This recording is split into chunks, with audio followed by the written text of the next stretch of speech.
Hello guys, आज मेरे school का छुट्टी है, संडे है, इसलिए ना मैं गार्डन घूमने आया हूँ। आपको नदी का व्यू दिखाता हूँ। ये देखो,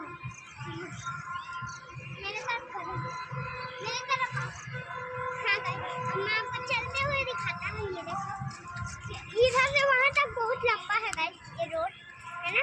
और ये देखो कितनी सारी पत्तियाँ दिखे, देखो आप पत्तियाँ देखो, फूल वगैरह बहुत सारे।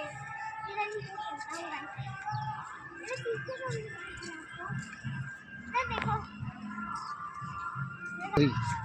सुनो ना गाइस, अब हम लोग को बहुत हो गया, तो अभी चैनल रखने वाले हैं, पर एक तो बात बोल लेता हूँ। वो बात किसी को मत बताना, वो बात किसी को मत बताना कि मैं अंदर भी आया हूँ ना, बिना किसी को बताए हुए, है ना।